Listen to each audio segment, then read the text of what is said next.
जय हिंद फ्रेंड्स। जैसा कि कल आपने न्यूज में सुना होगा कि जापान में अर्थक्वेक आया है। एक नहीं, मल्टीपल अर्थक्वेक आए हैं वहाँ पे। उसके द्वारा जो है सुनामी की भी वार्निंग वहाँ पे इशू की गई है। तो ये एक नए साल में बहुत ही बुरी खबर आई है जापान से। और हम लोग इस वीडियो में आपको मैं सारा चीज़ मैप के द्वारा समझाऊंगा और लोकेशन बताते हुए समझाऊंगा कि आखिर जो है जापान में इतने अर्थक्वेक आते क्यों हैं।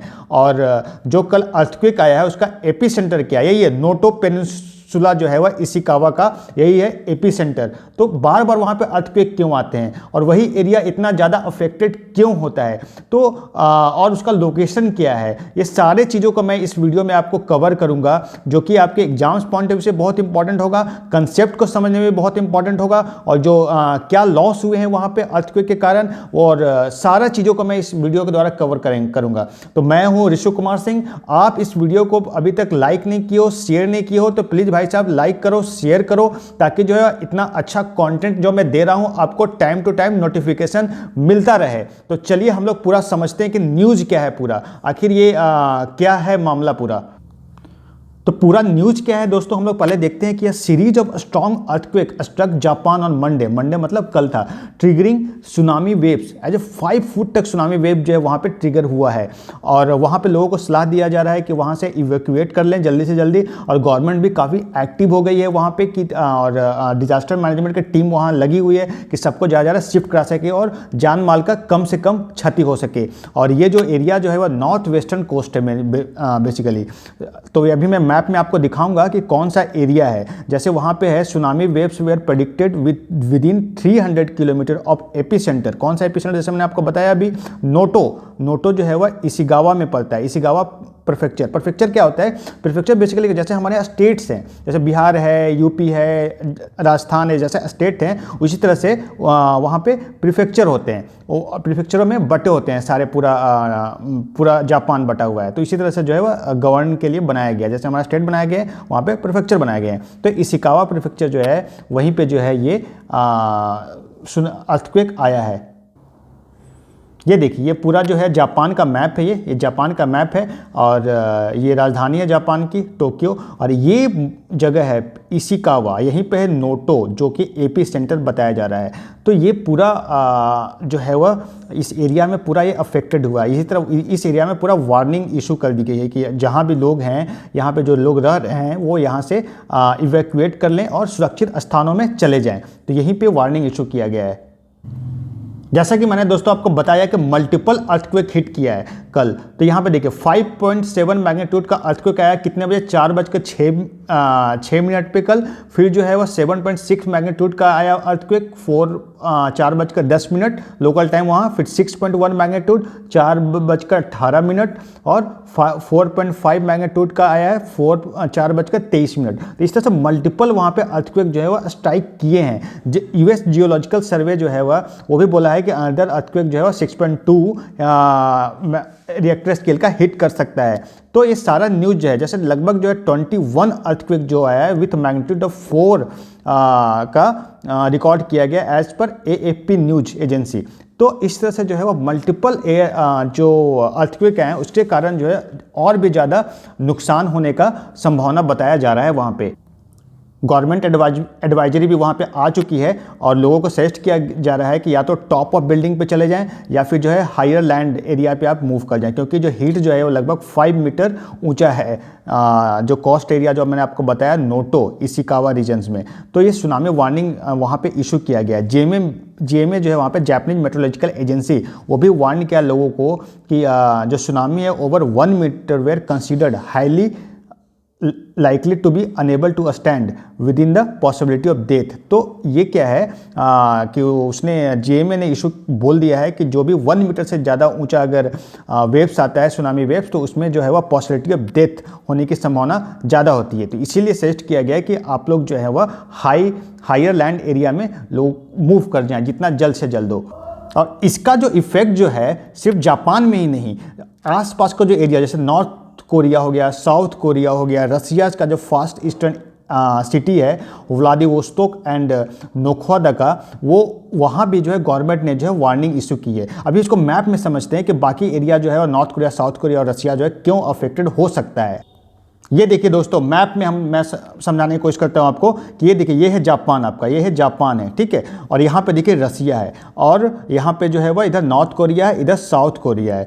तो और इस एरिया में जो है वह सुनामी जो है वह उठा है। यहाँ पे जो शहर जो मैं बता रहा हूँ, जहाँ पे एपी सेंटर है, ये है इशिकावा। ये क्या है? इशिकावा। यहीं पे जो है वह नोटो, जिसको एपी सेंटर है। तो इसका इफेक्ट जो है कहीं ना कहीं जो है इधर तो पड़ेगा ही, तो इसीलिए हर जगह जो है वार्निंग इशू किया गया है। जापान में मैं समझाता हूँ कि जापान जो है बेसिकली 4 बड़े आइलैंड से जुड़कर बना है। तो उसमें क्या क्या आता है? क्यूशू आता है, शिकोकू आता है, और फिर जो है वह होन्शु आता है, और फिर होकाइडो। ये 4 जो बड़े बड़े जो द्वीप हैं, आइलैंड हैं, उससे मिलकर जापान कंट्री बनता है। ये क्वेश्चन एक बार बार पूछा जाता है कि जो है टोक्यो जो है वह कौन सा आइलैंड में ये बिलोंग करता है? तो ये बिलोंग करता है होन्शु। यही सबसे बड़ा जो है आइलैंड है चारों में, ठीक है। तो ये पूरा मैप जो है इससे आपको ज़्यादा क्लियर हो गया होगा कि आखिर लोकेशन क्या है और बाकी एरिया में कैसे ये सुनामी अफेक्ट कर सकता है।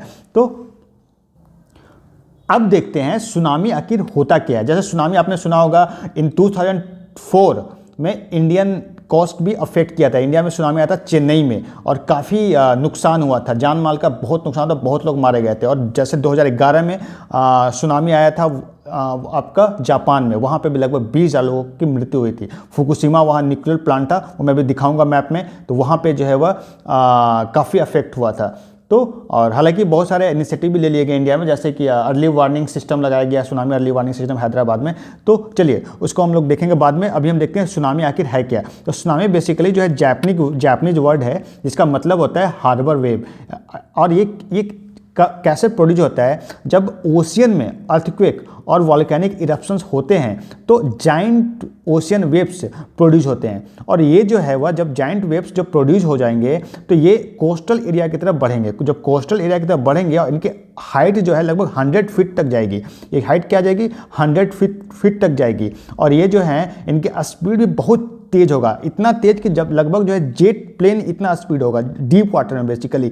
तो और लेकिन जैसे जैसे ये कोस्टल के एरिया की तरफ बढ़ेंगे तो इनका जो है वह स्पीड स्लो होते जाएगा, क्योंकि जो है वह डीप एरिया में ज़्यादा इनका ये होता है, एटीट्यूड होता है, और वेवलेंथ जो है कम होता है। वेवलेंथ जो अभी आपको मैं दिखाऊंगा कि किस तरह से ये प्रोड्यूस होता है।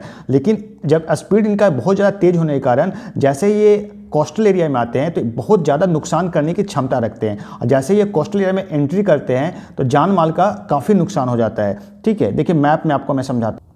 ये देखिए फिगर में, इससे ज़्यादा आपको क्लियर हो जाएगा कि सपोज यहाँ पे ये ओशियन है, यहाँ पे जो है वह इधर जो है वह कोस्टल रीजन है। तो यहाँ पे मान लीजिए वॉल्केनो इरप्शन होता है या फिर अर्थक्वेक आता है, तो यहाँ से वेवलेंथ जनरेट होता है। तो इस तरह से वेवलेंथ है। तो यहाँ पे जब डीप वाटर में होते हैं, जब गहरा ज़्यादा होता है ओशियन, तो उस एरिया में वेवलेंथ ज़्यादा होता है, ठीक है। जैसे जैसे जो है ये कोस्टल एरिया की तरफ बढ़ते हैं तो यहाँ पे वेव हाइट बढ़ता जाता है, ठीक है। वेव हाइट इतना बढ़ता जाएगा, ठीक है। लेकिन जो है वह आपका वेवलेंथ जो है वह कम होते जाएगा, ठीक है। और इस तरह से ये एंट्री करते हैं। इसका स्पीड जो है वह डीप वाटर में ज़्यादा होता है कंपेयर टू जो जैसे कि जो है वह कोस्टल एरिया में आते हैं तो उससे स्पीड कम होता है। लेकिन चूंकि इतने स्पीड से ये आ रहे होते हैं, सुनामी वेव्स आ रहे होते हैं कि नियर एरिया जो है कोस्टल एरिया, यहाँ पे बहुत ज़्यादा नुकसान हो जाता है। इसीलिए लोगों को कहा जाता है कि अलग जो ऊंच एरिया है, हायर लैंड एरिया है, वहाँ पे आप शिफ्ट कर जाएं। ये देखिए फिगर में आप देखिए किस तरह सुनामी वेव जो है पूरा ऊंचा हो जाता है। इस तरह से जो है पूरा जो है वह ऊंचा हो जाता है और इस तरह से एंट्री ये करते हैं। आप फिगर में देखिए जैसे 2011 का जो सुनामी आया था फुकुशिमा एरिया में, जापान में, नॉर्थ ईस्टर्न साइड में, तो इस तरह से जो है वह पूरा जहाज़ और ये सब सारे एंट्री जो है वह इधर कोस्टल एरिया में काफ़ी नुकसान होता है। इतने बड़े बड़े जो है वह इतने हाइट के वेव्स हो गए थे और पूरा इधर एंट्री किया था और काफ़ी लोग मारे गए थे इसमें, ठीक है। ये देखिए मैप में 2011 में जो अर्थक्वेक आया था वो आया था मियागी प्रीफेक्चर में, ये इस एरिया में नॉर्थ ईस्ट एरिया रीजन में आया था। और यहाँ पे जो 2 न्यूक्लियर प्लांट है, फुकुशिमा न्यूक्लियर प्लांट है, हालांकि अब तो बंद कर दिए गए हैं, तो यहाँ पे इसी कारण काफ़ी जान माल का नुकसान हुआ था, काफ़ी लोग मारे गए थे। यहाँ पे पूरा एरिया जो है पूरा अफेक्ट हुआ था और जापान जो है एकदम तबाह टाइप से हो गया था। अब देखते हैं दोस्तों कि आखिर जो है वह फ्रीक्वेंट सुनामी और अर्थक्वेक जापान में ही क्यों आते हैं। तो जापान में इसलिए कहते हैं बिकॉज ऑफ इट्स लोकेशन। इसका लोकेशन जो है situated along the Pacific ring of fire which is the most active earthquake tectonic belt in the world. तो ये वहाँ पे क्या है, आपको मैं मैप में अभी दिखाता हूँ। वहाँ पे डिफरेंट ये देखिए दोस्तों, मैप में देखते हैं हम लोग, ये रिंग ऑफ फायर है, रिंग ऑफ फायर है। और यहाँ पे डिफरेंट बेल्ट हैं, जैसे टेक्टोनिक बेल्ट, जैसे इंडो पैसिफिक जो है वह इधर प्लेट्स है अर्थ का, इंडो ऑस्ट्रेलियन प्लेट है, यहाँ पे इंडो यूरेशियन प्लेट है। तो ये सारे प्लेट जो हैं अर्थ के वो टकराते रहते हैं एक दूसरे से। इसके कारण जो है अक्सर वॉल्केनिक इरप्शंस होते रहते हैं और अर्थक्वेक आते रहते हैं और सुनामी इसके कारण जो है वह आता है। तो ये पूरा रीजन जो है पूरा अफेक्टेड है, इसलिए इसको रिंग ऑफ फायर कहा जाता है। पैसिफिक रिंग ऑफ फायर है, पैसिफिक ओशियन है और यहाँ पे चूँकि ये फिनोमेना होता है, वॉल्केनिक इरप्शंस होते हैं, अर्थक्वेक्स आते हैं, हॉट स्पॉट्स हैं, तो इसके कारण इस एरिया को रिंग ऑफ फायर डिक्लेयर कर दिया गया है। और जापान का भी लोकेशन जो है यहीं पे, ये देखिए जापान का लोकेशन इस एरिया में, तो इसलिए जापान में जो है वह सबसे ज़्यादा जो है वह अफेक्टेड होता है इससे। जैसा कि दोस्तों मैंने आपको बताया कि 2011 में जो है Japan was hit by 9 magnitude earthquake से वो हिट किया था, resulting tsunami which devastated north eastern coastal communities, killing around 18,000 people. ठीक है, लगभग 18,000 लोग मारे गए थे और थाउजेंड्स ऑफ पीपल जो है वो डिस्प्लेस हुए थे, अपने घर वगैरह को छोड़ना पड़ा था वहाँ से।